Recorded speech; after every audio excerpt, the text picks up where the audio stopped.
It's 6 o'clock. I'd like to welcome everybody to our regular scheduled meeting, and we're going to go ahead and start with the Pledge of Allegiance. I pledge Allegiance to the flag of the United States of America and to the republic for which it stands, one nation, under God, indivisible, with liberty and justice for all.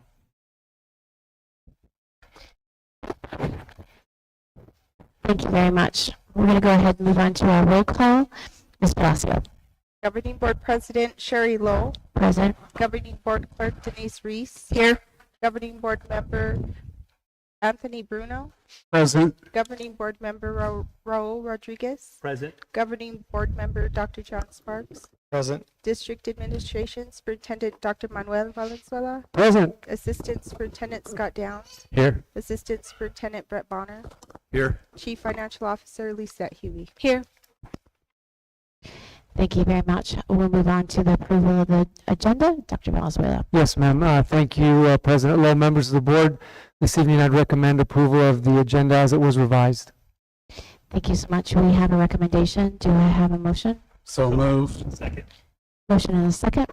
Any discussion? All those in favor? Say aye. Aye. Opposed? Same sign. Motion carries. Thank you very much. Approval of the minutes. Dr. Valenzuela. Yes, ma'am. Thank you, President Lowe, and members of the board. In your packet, you have draft copies of the minutes from the regularly scheduled meeting of the board way back on February 14th, 2024, Valentine's Day. And after your review and consideration, I recommend approval as presented. Thank you very much. We have a recommendation. Do I have a motion? So moved. Second. A motion and a second. Any discussion? All those in favor say aye. Aye. Opposed, same sign. Motion carries. Thank you very much. We'll move on to ratification of vouchers. Ms. Huey. Good evening. Tonight I recommend payroll vouchers number 1617, new payroll 2122 for total payroll of $9,795,514.13. Additionally, I recommend expense voucher ratifications 3063 through 3068 and new expense vouchers 3073 through 3074 for total expense vouchers of $4 million for a grand total of $14,777,467.72. Thank you very much. I have a recommendation. Do I have a motion? So moved. Second.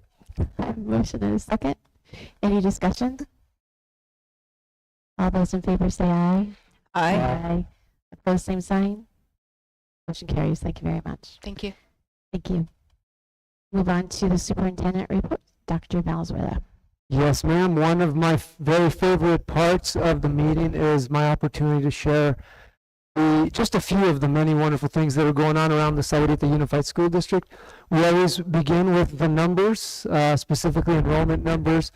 It appears that the numbers have stabilized. We're sitting steady at about 6,240 students. You see the very, very slight ebbs and flows at the different schools from meeting to meeting, but again, on par with Ms. Huey's budget projections, so we're stable in that regard. I'm also pleased to share with you this evening a very nice letter that was actually addressed to Assistant Superintendent Downs, and it comes from Karen Lavo, the General Manager of the Country Fair White Elephant, and it's appropriate that it be addressed to Scott because he coordinates the very amazing variety appreciation show that we do to show our White Elephant friends how much we appreciate them.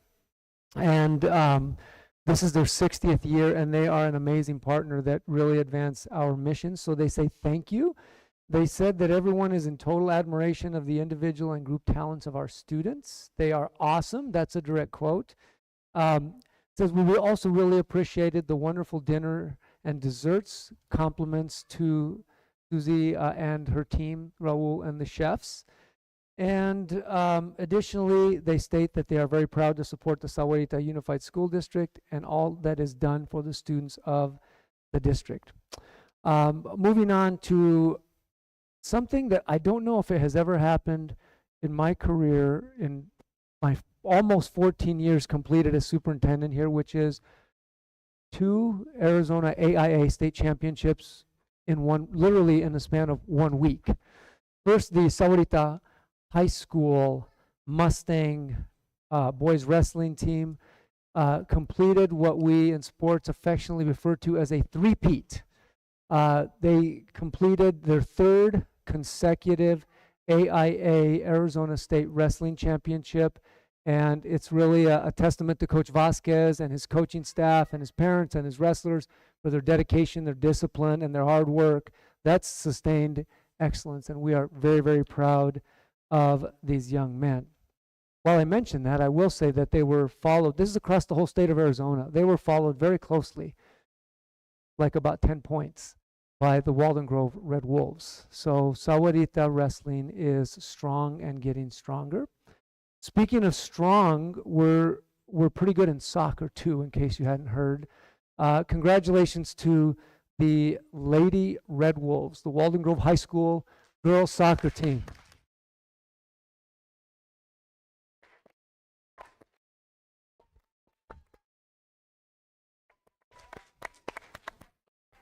That is awesome. And if you've had a chance to see these young ladies in action this year, as I did, including last week, I was fortunate to be present at the thrilling last 2 games, the semifinals against Sahuarita, where we were behind, by the way.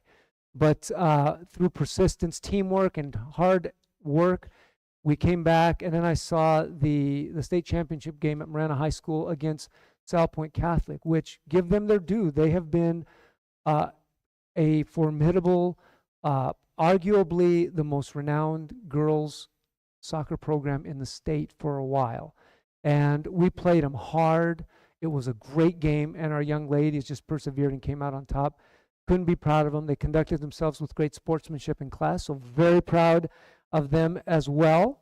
I'd also like to congratulate one of our outstanding coaches and faculty members, Coach Chris Fanning, Sahuarita High School head softball coach. Amber, can we just play this? It tells the story itself. A major milestone at Sahuarita High School tonight with head softball coach Chris Fanning joining the 600-win club. And this victory is a little more special because Fanning was there for win number 1. Jenna Fink takes us to the dugout. Mustangs! Chris Fanning has roamed the dugout at the Sahuarita softball field for 29 years. This place means a lot to me. Fanning graduated from Sahuarita in 1986. He went on to play baseball at New Mexico State. In 1992, he returned home to coach Mustang softball. The fun of it is seeing the growth of everybody, throughout the course of the years. Fanning has achieved a lot in nearly 3 decades at the helm. That includes 3 state championships. With today's 14-0 win over Nogales, he reached a new milestone, 600 career wins. The Sahuarita softball field. He's very special for everybody just because he's been coaching for so long and he played the game too. So just overall, it's pretty cool to see. What's the secret to get to 600 wins? Talent and coaching. I've been very, very fortunate that I've had some excellent players throughout the course of my career. You mentioned part of it is talent, the other part of it is coaching. What makes you a good coach? Oh, I don't know. Like I said, I was fortunate enough to play at Sahuarita. I learned from very successful, not only coaches, but people. And the way I kind of run my practices are the way they used to run their practices. Fanning's brother Steve has watched those practices and nearly every win. I've seen probably 590 of them. He has been the Mustangs' assistant coach for 25 years. So to be along with the ride with my brother, it's just been incredibly special. Even more meaningful, all 4 Fanning brothers were together to celebrate Chris's accomplishment. To have us all here today was incredibly special for this milestone, and we wouldn't have it any other way. My brothers are my best friends. My wife and my kids are here today, and they've been unbelievably supportive, and it's just it's been a great ride. Reporting at Sahuarita High School, Jenna Fink, News 4, Tucson. He has been the Mustangs' assistant coach for 25 years. So to be along with the ride with my brother, it's just been incredibly special. Even more meaningful, all 4 Fanning brothers were together to celebrate Chris's accomplishment. to have us all here today was incredibly special for this milestone, and we wouldn't have it any other way. You know, my brothers are my best friends. My wife and my kids are here today, and they've been unbelievably supportive, and it's just it's been a great ride. Reporting at Sahuarita High School, Jenna Fink, News 4, Tucson. So if you figure that Coach Fanning said he's been there coaching for like 28 or 30 years, that means that the average of that is that he was getting more than 20 wins a year consistently on average. And if you know Chris, he's a very strong coach, and we're very grateful. He's kind of like a treasure. I also would tell him that it also means he's been around a long time, and it takes one to know one. Speaking of the success of our students, I had the opportunity to attend the National Signing Day ceremony for the Sahuarita High School. Outstanding. We had 5 student athletes that signed their national letters of intent to continue their educational and their athletic careers at the next level. So you have there Keely Myrie, who's a softball player, I think obviously plays for Coach Fanning, going to Embry-Riddle Aeronautical. Michaela Fackler, who's going to University of Sioux Falls, a little colder than we are here. Wyatt Dahl, who's going to another cold place in Wisconsin, Ripon College in football. Nathan Huey, who's going to Division I San Diego State University to play baseball. This is his proud mother right here. And finally, Dante Johnson, who's going down the road to Cochise College to pitch and play baseball for them. So our students are awesome. We had a student in ROTC that achieved at amazing levels in marksmanship. Her name is Caitlin Ward, and she qualified for the Western Regional in Utah. So they're coming up. And speaking of ROTC, the Raiders recently competed in the Tombstone Too Tough to Die Championships, and they came in first place. And if you look at what they're doing, it's pretty grueling, and they've got to be very well conditioned, very disciplined, and a very sharp team. I think we have a video. Recently, we had guests at Anza Trail. A couple of our parents fly for one of the federal agencies, and they volunteered to land a Black Hawk, I think it's a Black Hawk helicopter, on the grounds of Anza Trail School. And it was quite a sight from what I understand. Do we have the video or not, Amber? We don't have the video. Well, you get the picture. A picture's worth 1,000 words, right? So that's incredible. And I will round out just by saying that I am really excited. You'll hear in a little while about an update which we want to do regularly about our bond projects, timelines, etc. And I want to thank Mr. Downs for his efforts in leading the operational implementation. It's a big deal. We want to honor our commitments to our community in terms of our bonds. And I want to thank our community. This is $50 million investment that's going to advance the future readiness of all of our schools and make sure that the facilities are top notch, not only now, but for the future. And in that spirit, I'd like to, I don't see her here tonight, or at least yet, maybe she's out there, but I want to thank Principal Miller from Walden Grove High School. Is she there? I want to thank her for her hard work, her thoughtfulness, and her outreach and her vision and leadership in addressing the very understandably sensitive situation involving the graduation. Kristen, you have my full support. And with that, I close my report and give it back to you, President Lowell. Thank you very much. Thank you very much. We'll move on to our governing board reports, and we will start with Dr. Sparks. I have this really cool microphone, and I know because Betsy having trouble with her audio. It's not my fault, right, Amber? I didn't break it. So also, just grateful everybody's here tonight. It's always nice to have a full house, regardless of the topic, and grateful everybody's here. And had an opportunity to attend the Sahuarita indoor percussion event a couple weekends ago. 42 school groups from all over the state were at Sahuarita High School in one evening. Largest non-championship or focus show in the state actually this year, which is kind of cool. So, and Sahuarita moved up a division up to the, kind of the top division in high schools, and they've taken second twice. First one there were 6, and the next one there were 11 groups. So they're faring quite well in their move, but I have to say that was kind of cool. But I'll stop that there for the evening, and I appreciate it. Thank you very much. Mr. Rodriguez? I just want to welcome all the parents and grandparents that took time out of their busy evening, come to our meeting tonight to watch their children and their grandchildren receive some recognition for all their hard work.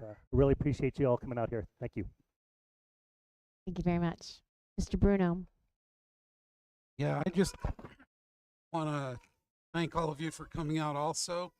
I also had the opportunity to have lunch with a second and third grader.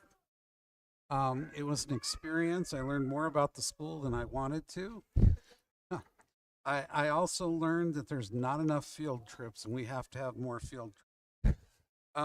Along with that, I read to a group of second and third graders down at Sopri School, and it was a real unique experience reading to the youth.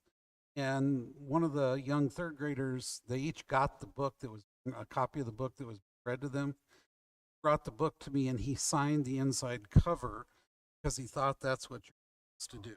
So I have an autographed, one-of-a-kind, turkey-lurkey book on my bookshelf.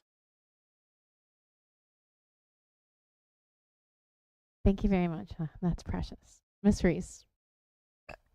Along with reading to students, I had a chance to go to Wrightston Ridge this morning, and I had the very unique opportunity to take my freshman daughters with me.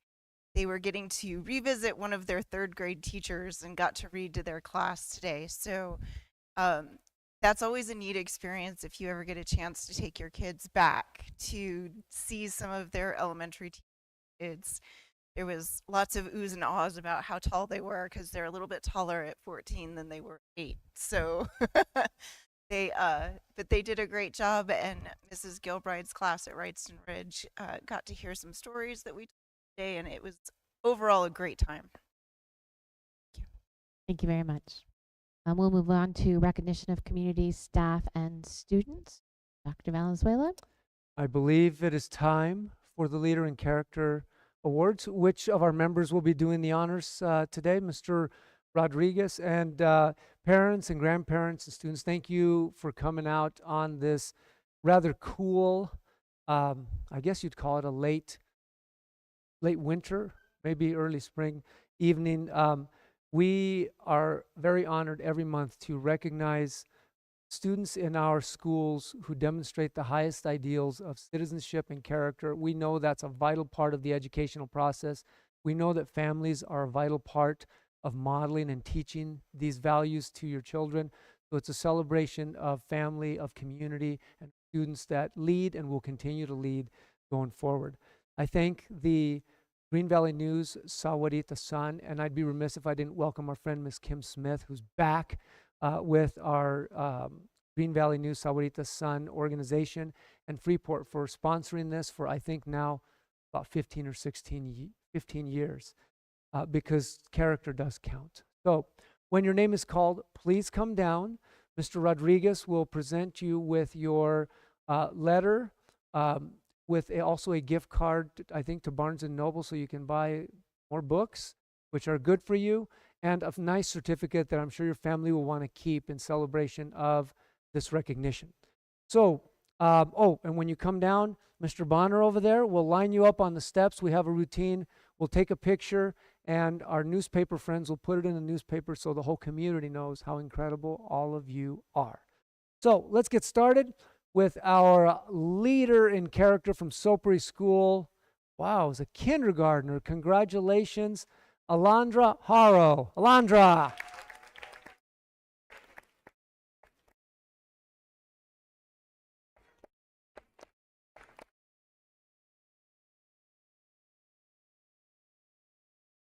She's not shy.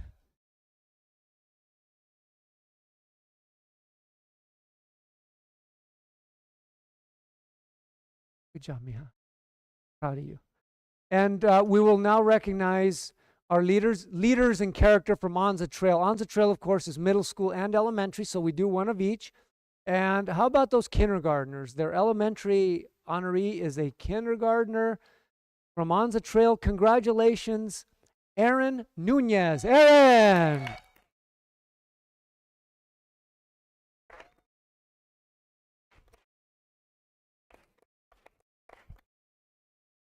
And the middle school honoree from Monza Trail is a 6th grader.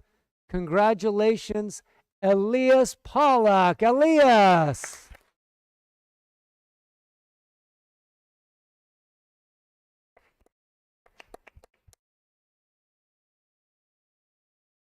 So those are our honorees from Onza Trail. Congratulations. And we will now move on to Sahuarita Primary School, where once again, they've recognized a kindergarten student. Congratulations, Jocelyn Suarez. Jocelyn.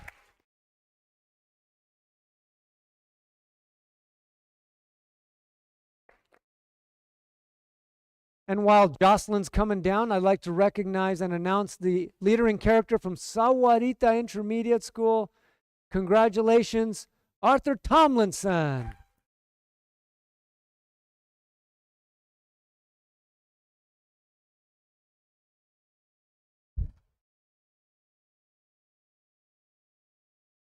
Congratulations to you.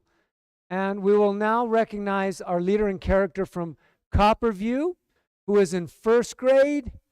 Come on down and be recognized, Haley Fajardo. Haley.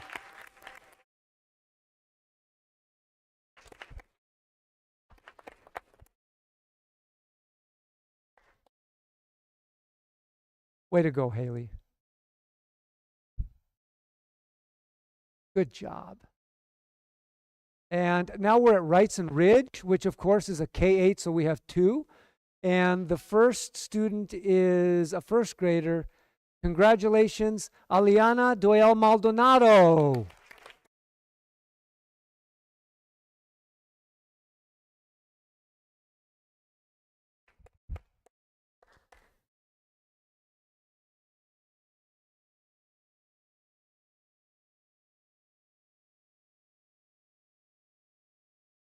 And our second honoree from Wrightson Ridge School is an 8th grader. Congratulations, Adrian Gutierrez.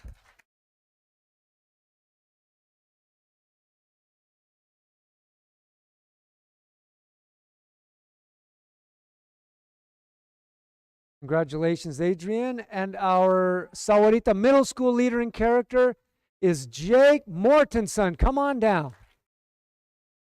Good job. Keep it up.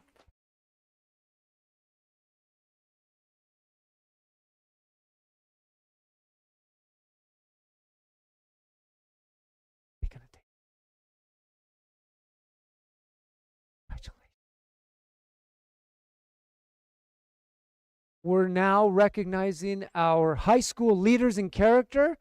And as seems somewhat customary, they've both picked seniors this year.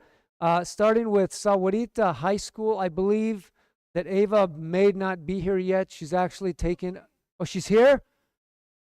You didn't speed to get down here, did you, Ava? Ava was at a Pima Joint Technical Education District, a JTED class. Ava Harris from Sahuarita High School.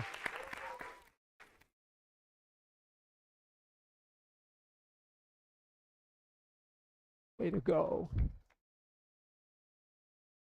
And from Walden Grove High School, home of the Red Wolves, it's my honor to recognize their leader in character, again, also a senior. Congratulations, Edward Lopez.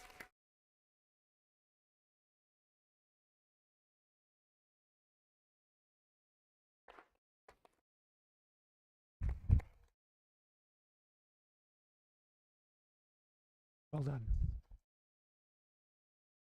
And finally, for our student recognitions this evening, we recognize the leader in character from our 10th fully digital, fully online, fully accredited Sahuarita Digital Pathways Academy.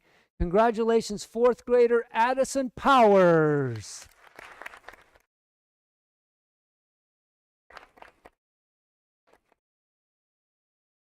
I don't see Addison. We'll make sure that that award is delivered. And we'd like to go ahead and take the picture. And parents, at this time, if you would like to come down and take kind of a closer shot, you're welcome. Afterwards, you're free to stay or you're free to leave. I know there's lots of activities and homework and things to be done. Thank you again for being here and congratulations.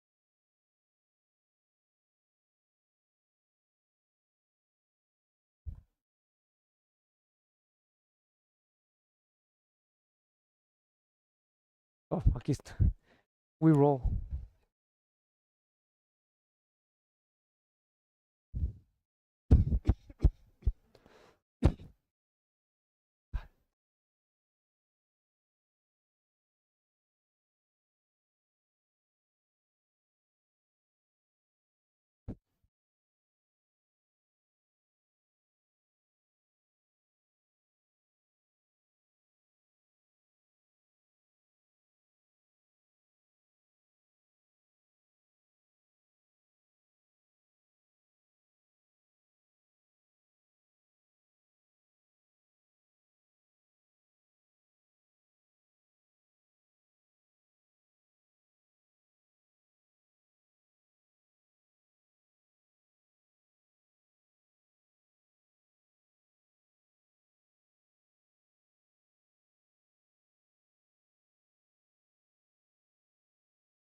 Okay.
Thank you very much. We'll go ahead and continue, and we'll move to call to public. Ms. Reese. Consideration and discussion of comments and concerns from the public. Those wishing to address the governing board may do so at this time or at the board's discretion at the time the item appears on the agenda. All speakers are requested to hold their comments to 2 minutes or less. 20 minutes will be allowed for both online and in-person comments. In accordance with the Arizona Open Meeting Law, board members may not respond, comment, or ask questions of speakers regarding issues not on the agenda. Any comments not read during this agenda item will still be entered into the public record. Ms. Lowell, there are 4 speakers this evening. Thank you very much. We'll proceed. Yeah. Okay. I think, do we have a timer up? We will have a timer for our speakers at 2 minutes, so we will have it up there, and that way you will be reminded. We don't have to cut you off. And go ahead and proceed, Ms. Reese. Okay. Our first speakers this evening are Stryker, Cutter, Jack. Pardon me, Miss Reese. Is there a reading? Did you do the reading statement and I missed? Mm-hmm. You already did? Yes. Okay, just check it. Got Yep. it. Thank you. So Stryker, Cutter, Jack.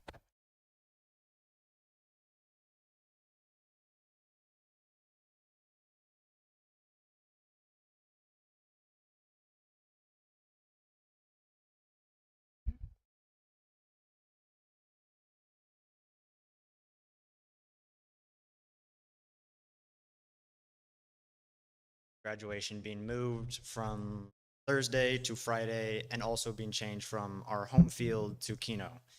We think it's drastically unfair that it was changed at such a late notice, considering you guys got this grant super early on last year, and you gave us this information in February. You had plenty ample time to give us this information, let us know, but you decided to wait, which we think is unfair for us because people have plans, and many people can't do this, changing the date at such a late point.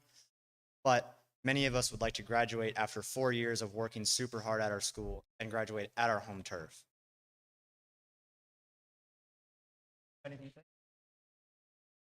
My name is Striker Johnson, and I think we should graduate at our school just because we missed our 8th grade graduation because of COVID. We didn't get to experience that, so why not experience this at least?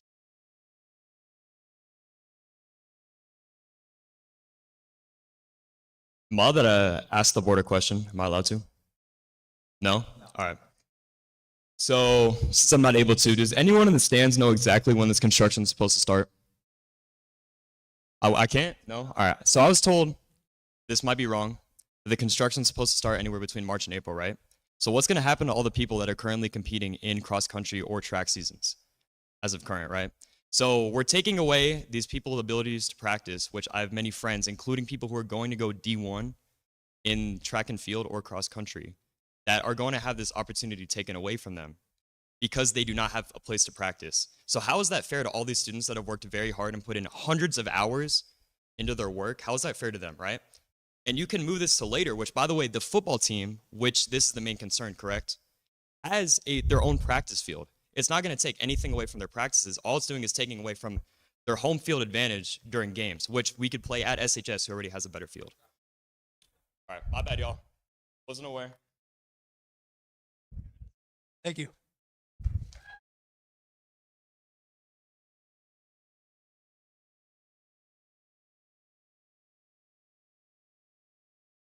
Laura Roy.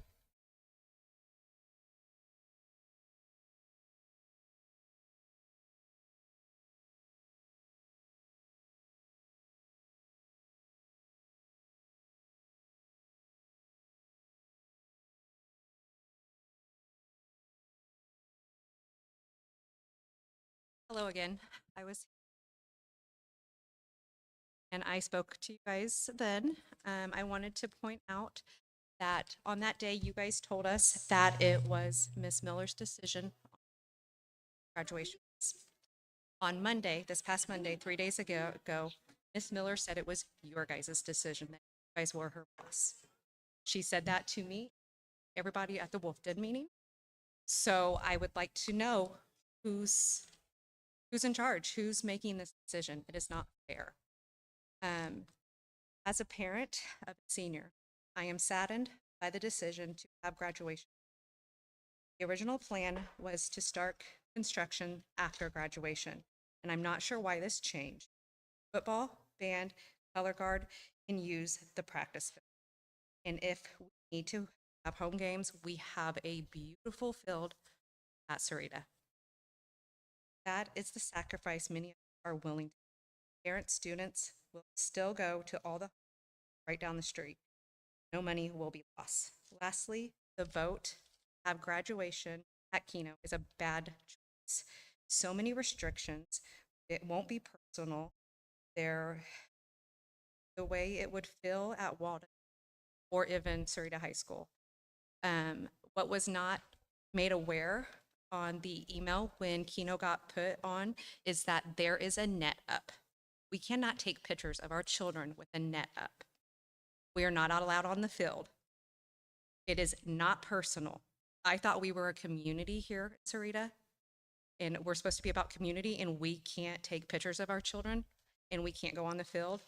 How do you guys feel as parents? I wish you guys would look at this as you had a kid graduating right now. I know some of you guys have some 2020 grads, and you should really understand the feeling of this, and I really hope you guys will change your mind and at least let us go back to the practice field.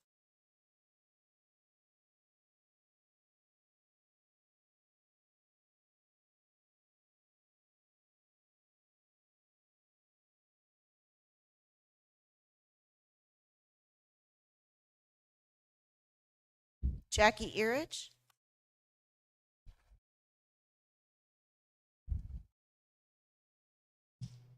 Hello, thank you. First, I want to say I am a parent of athletes at Walden Grove, and so I'm 100% for new fields. We absolutely need them.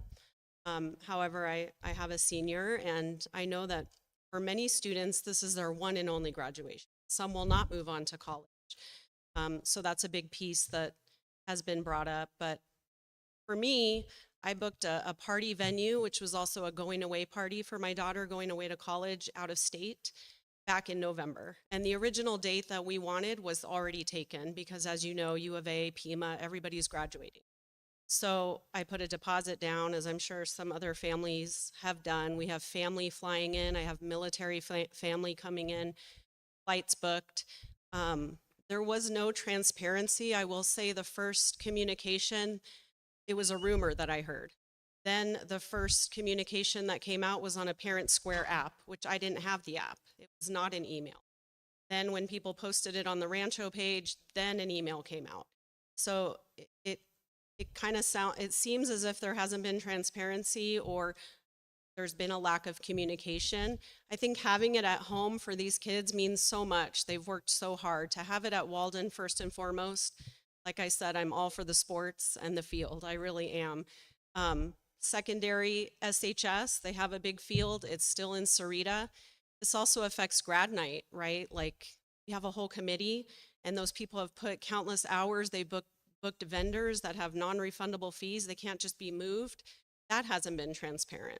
So I think there's so much that has to be taken into consideration for these kids and for these families that have like booked parties, spent money, booked flights, there's graduation trips, there's so much to be considered, and it's very sad, and that's why I'm here to speak up on behalf of the seniors. Thank you.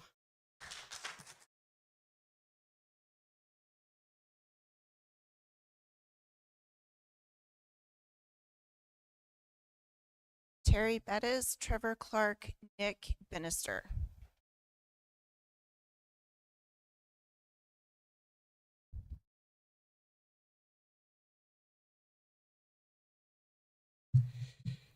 My name's Trevor Clark, and this is Nicholas Bannister, part of Makerspace. And Makerspace is basically just a club where your imagination's part of the limits. We also can do projects such as like we did 3D hearts for Valentine's Day. We also can learn new things, make new friends.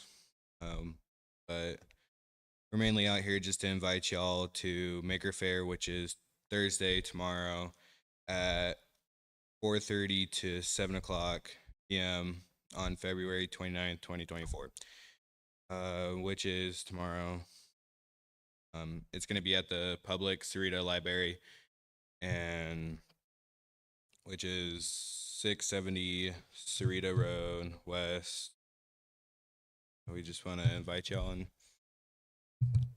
wish to see you out there. I'm Terry Bettis. I'm a mentor for our Makerspace. We started out with 3 kids and a grant about 8 years ago, and it's just expanded and exploded. We have over 25 kids that show up every day at lunch and want to explore and tinker and solve problems and create, and it's just wonderful. It brings tears to my eyes because I really felt this year that we've really come together and started actually doing projects, and I love to see the kids make connections and collaborate with the public library this year. Walden Grove has started a makerspace, so we're working with them to help them. We have volunteers that are coming in and working with the kids, and it's all about making connections and collaborations, making friends while we learn and discover at the same time. So once again, welcome you to our Maker Fair tomorrow night, 4 o'clock at the public library. 4:30, excuse me.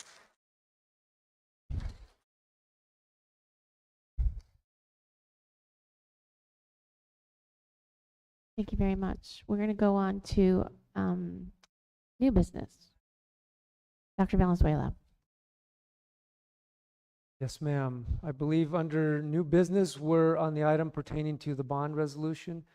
And I did want to begin by again acknowledging that this is a super positive thing. Our community supported this infusion of local dollars for the future of facilities in this community by an almost 60-40 margin.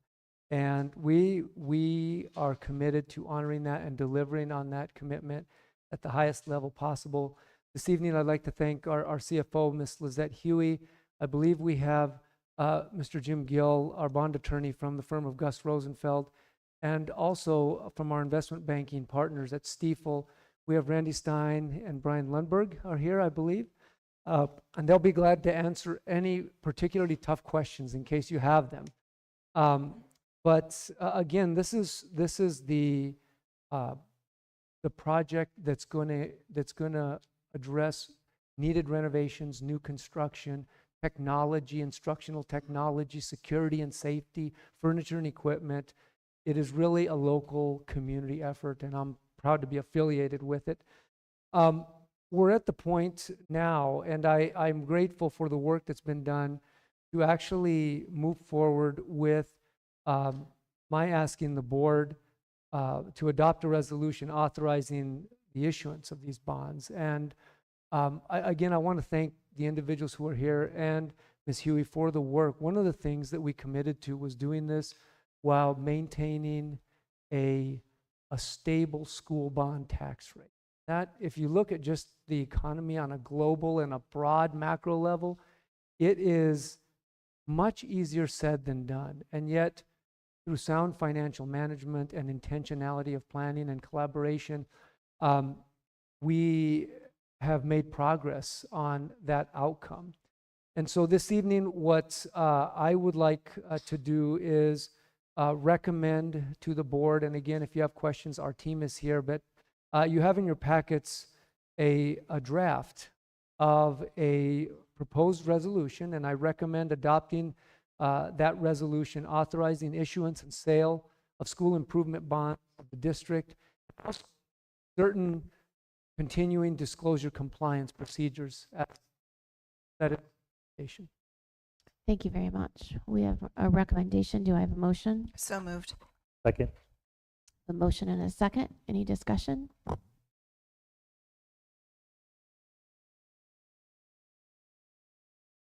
So I think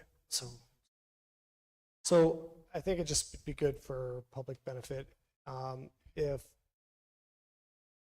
if someone done this a couple times and signed a few, but maybe Ms. Huey or someone could give it just a basic understanding of what this actually does, because I think we understand what it does, but just to give it doesn't have to be long or super detailed, just a concise explanation of what this resolution does.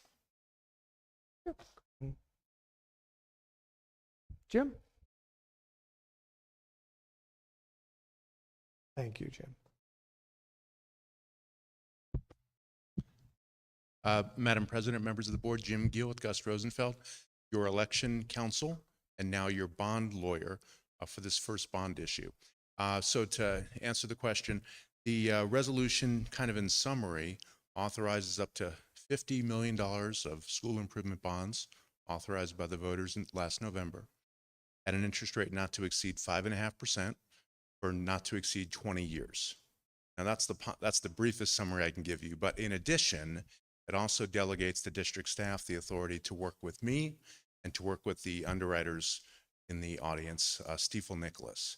They will be the initial purchasers of your bonds through a bond purchase agreement that I will oversee.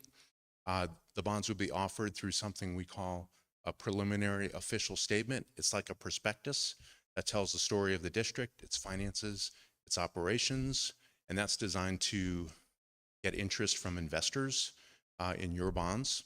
That preliminary official statement will then become a final official statement once we have the bonds priced within those parameters approved by the board tonight. I got to use the weird mic because I broke mine, but thank you. And I think the reason I asked for that is because I think the concept of going out for bonds is foreign to most people. That we authorize a group to not exceed an interest rate, but also seek over time the best interest rate possible and the best purchasing option possible. And historically, we've been pretty good at that. And we've done that numerous times and gotten rates that are very, very favorable. I know right now, so earlier I asked, the rates are a little higher right now, not to exceed 5%. I can remember not too long ago, it was not to exceed like 2.5%. Although those are still very favorable bond rates historically, I think over time. But so this isn't necessarily that they're going to be bought tonight. This is starting and initiating that process to allow the entities involved to find the best interest rate possible underneath that amount for terms not to exceed 20 years. I think it's important that we talk about these things openly, and I appreciate you letting me take the time. That's really what I wanted, because just because we vote on it today doesn't mean it happens tonight, right? It happens over time. So thank you. Thank you very much. Any other discussion? We have a motion and a second. All those in favor say aye. Aye. Opposed, same sign. Motion carries. Thank you very much. We'll move on to public online auction items. Dr. Valenzuela. Yes, ma'am, President Lowe, members of the board, back to the world of the more routine. We have a fairly routine list of mostly old facilities and maintenance items that have exhausted their useful life.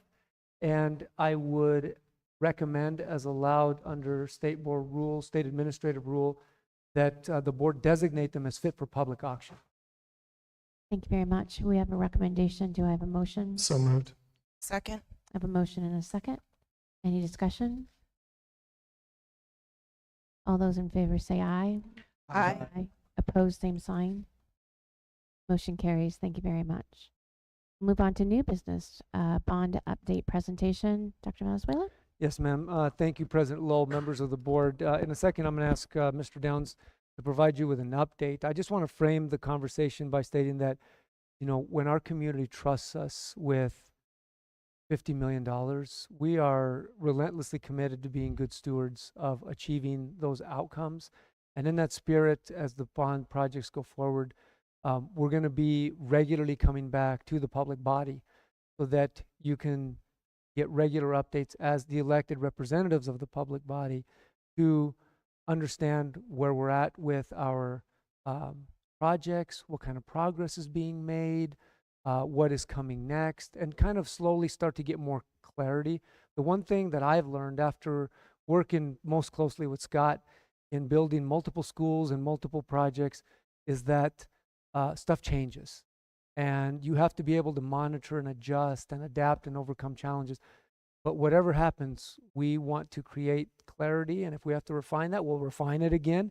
And so at this point, the clarity is clearer than it was on November 7th, but not as clear as I hope it'll be in a couple months or 3 months when we come back. So, but again, we're stewards of the public's trust and dollar, and we want to honor that trust and deliver at the highest level possible. So at this point, Scott, Mr. Downs, if you could please present this evening's bond update. Again, it's for information. There's no action record. Scott. Thank you, Dr. Valenzuela. Good evening, governing board members and president. Slide that we have is we had the election on November 7th. We did a lot of work prior to November 7th with committees, principals, community members, trying to figure out what exactly were the needs were of each site. Each school was able to put some of their suggestions forward. We looked at them, categorized them, and determined what we would do. They came into 3 general buckets: safety and security, technology, and renovations and construction, for a total of $50 million. So a lot of work happened before November 7th. On November 7th, we were very pleased to learn that it had passed. And although it was only 2 months ago, there's been a lot of work since November 7th. It seems like, well, that was 2 months ago. What have you been really doing for 2 months? Again, as an RFP that our business office helped us secure with Core Construction and Swayman Associates, our architect, already starting to meet with them, looking at preliminary budgets for us to determine exactly which projects we're going to go first. We started to talk about that. Within the parameters and the goals that we had for Sahuarita Unified School District is very basically The parameters are that you have to sell the bonds in desired incremental amounts. So are you going to sell $50 million at once, or are you going to do $10 million at once, et cetera? So we had to determine which projects we were going to do and when we were going to do them. Along with that, once you pass that, you have 10 years to sell all of the bonds. And lastly, once you sell any type of bond, you have 3 years to complete the project. So if you sold your first bucket of money at $10 million, you have 3 years to spend that $10 million. And then if a year later you sold 10 more, you'd have 3 years from that point to spend that 10 million. So we kind of had to balance that. We also wanted an equitability in the delivery of projects. And I will I'll talk about the projects first that came through the committee and the process in kind of the areas that were defined on the ballot. The first was safety and security, replacing security cameras with advanced smart technology.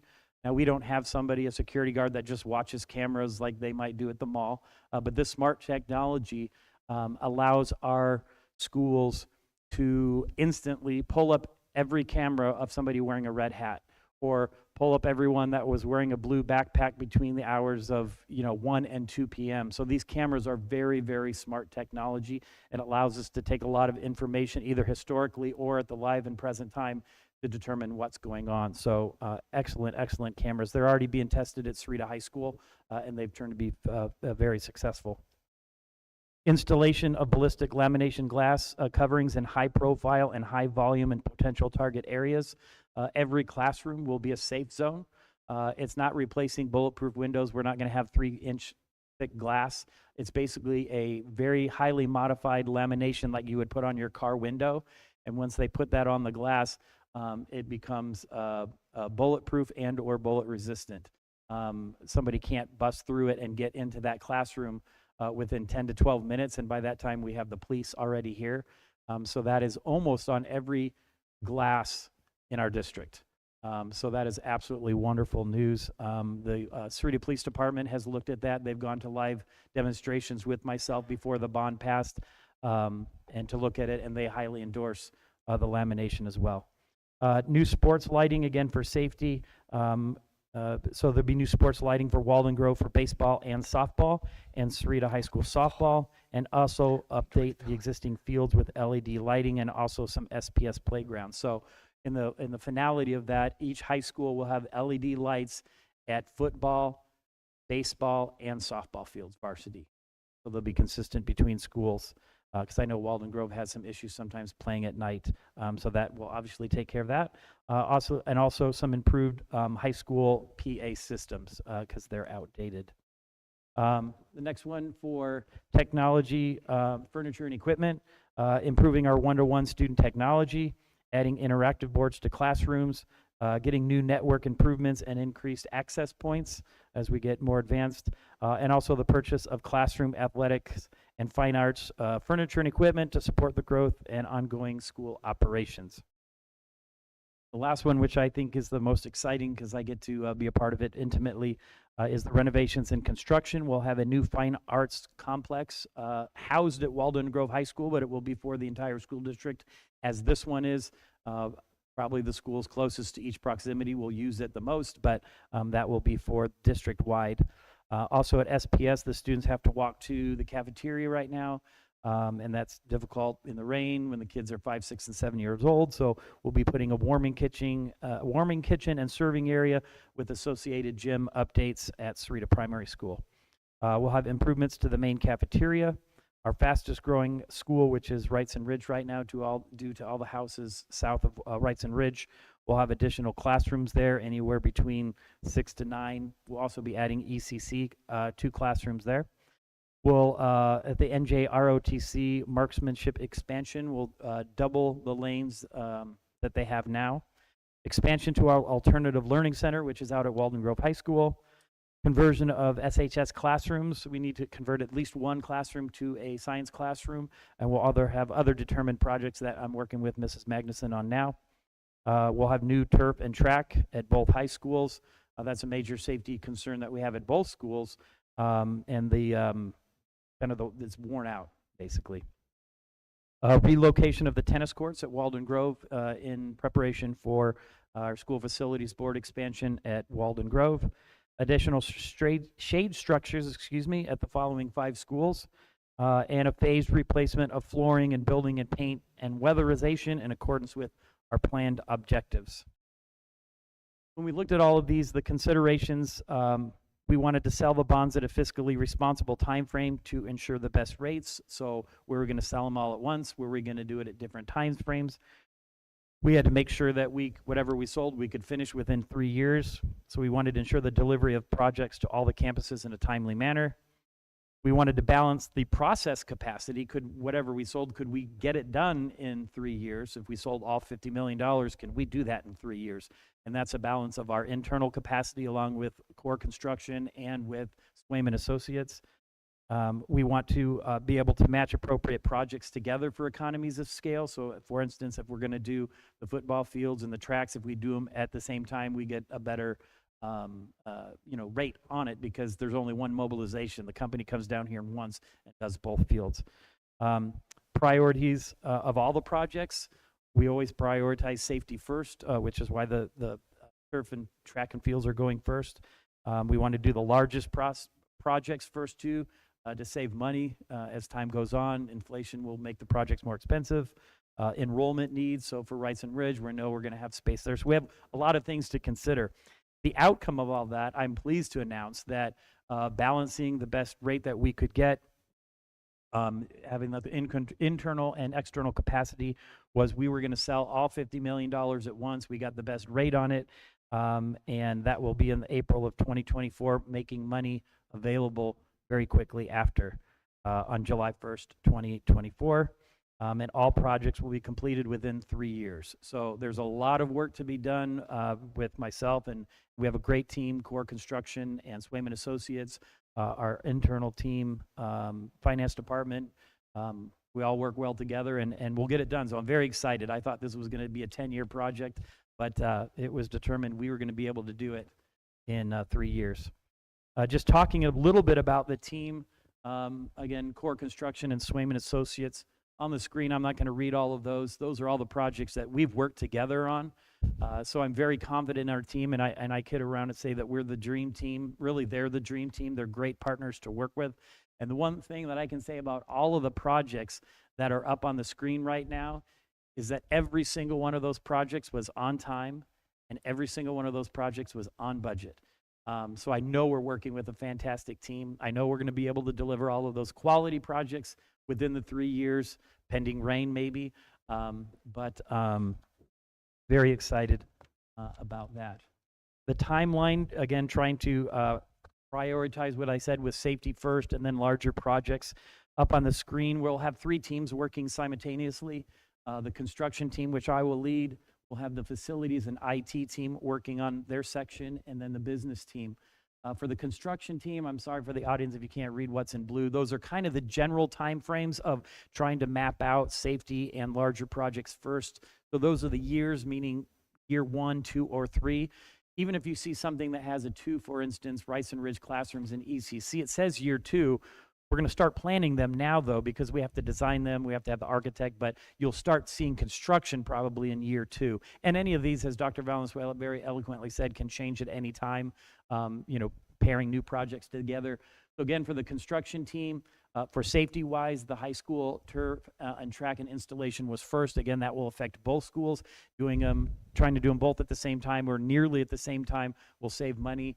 Once we sell the bonds, Lizette is going to be able to do some creative financing and start that early before July 1st we get the money. But on the current timeline, that will start at Rice and Ridge on April 1st and go all the way to the end of the summer.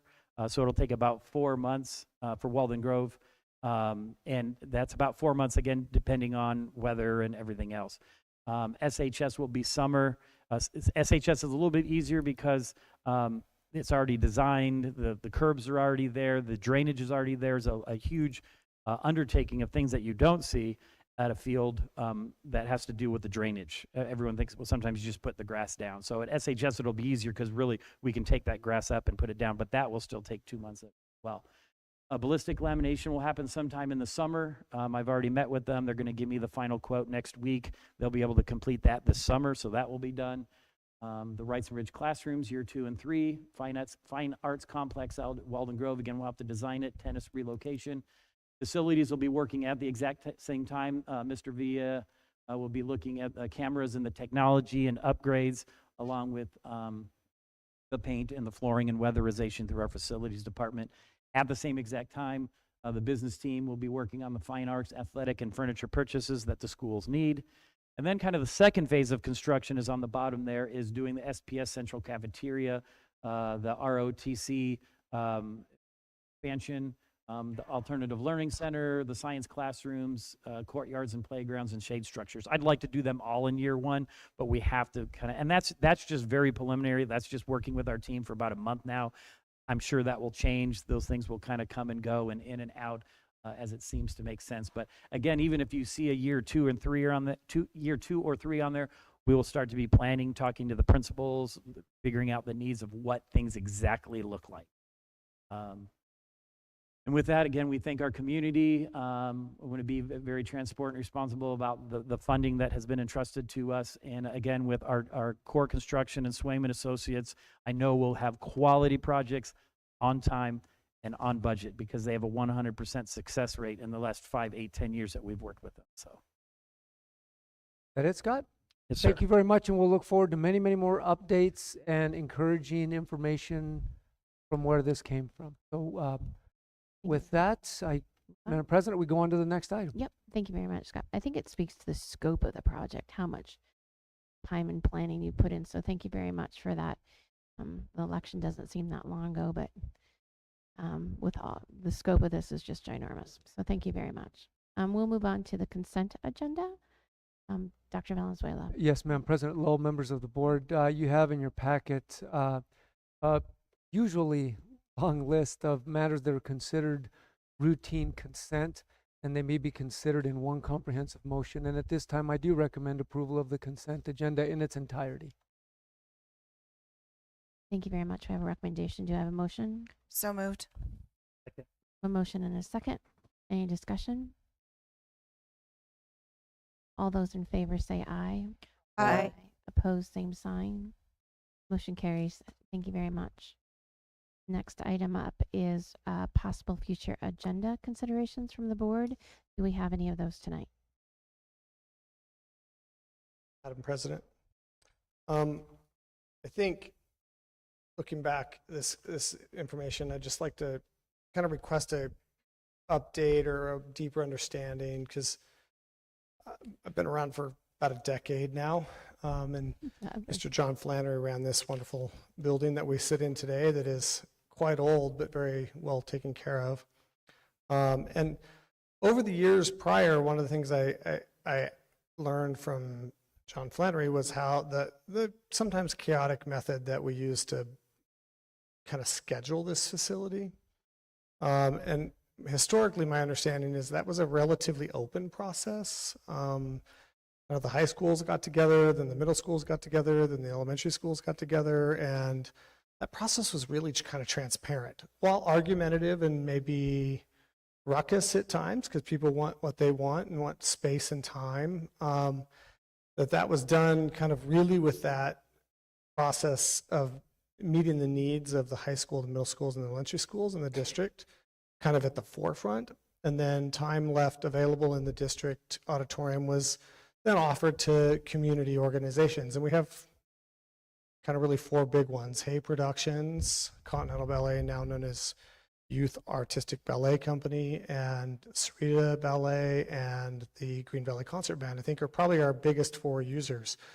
But what I'm concerned about is my understanding is that process has now become untransparent, that under the current director of the facility, your requests are submitted and then he farms those days out. I used to be able to look up on my calendar, and John Flannery produced that I remember seeing that said every single person who was scheduled in the auditorium for the year. I can't find that anywhere, or can't even find that information. And various sites have told me that they've requested to understand or know who has certain days, and that that information has not been forthcoming. And so I'd like to understand what that process is and how it's being followed, because I think that transparency is really important so that we make sure we are meeting the needs of our high schools, our middle schools, our elementary schools, and our district first. I'm not saying that anybody's doing anything wrong, but because I can't see it, and because I've had not just one school, but multiple locations have expressed that they no longer can see that as choir directors and music directors and band directors and orchestra directors and art, the drama club, and they can't see that information anymore. And I know it's a ruckus process, but I'd like to know and understand that process so that we can be aware of it and make sure that it's as transparent as possible, so that, I mean, we're talking about being responsible for the money that our community is invested in us, but I also think we need to be responsible for the facilities that we've been. I'm grateful for the Mines for building this facility many years ago, and want to make sure we're still meeting the needs of the district and making sure we're open and transparent with the community. Absolutely, Dr. Sparks. It'd be my pleasure to solicit the process for outside use of facilities, and also to provide all members of the board with a current schedule of the different dates and times. It'll be my pleasure. Thank you. And when you do that, when they get the current dates, could you just kind of total everything up? Total how many days Sahuarita High School has, and Walden Grove High School, and the middle schools have, and the elementary schools have, we have in this room, right? We use this room regularly. Also how much High Productions has, how much Continental Ballet, how much Sahuarita Dance, how much the Green Valley Concert Band. Just so I know, we kind of have an idea of what's kind of community versus and schools. Community versus schools. It'll be my pleasure. Thank you. No problem. Thank you for bringing that up, John. Happy to do that. We'll go on to establish the next board meeting, which is March 6, 2024 here. And we are going to move into executive session. So we need a motion to proceed into executive session. So I need a motion to proceed into executive session. A motion and a second. And I believe there's a reading the reading that has to be done, please. Yeah. So executive session. All persons present are hereby reminded that it is unlawful to disclose or otherwise divulge to any person who is not now present other than a current member of the board. This is the wrong one. Discussion and consideration of records exempt by law from public inspection, including the receipt and discussion of information or testimony that is specifically required to be maintained as confidential by the state or federal law. And this generally does require a roll call vote. So after roll call, Dr. Sparks, Rodriguez, Bruno, Ms. Reese. Yes. Lowell, yes.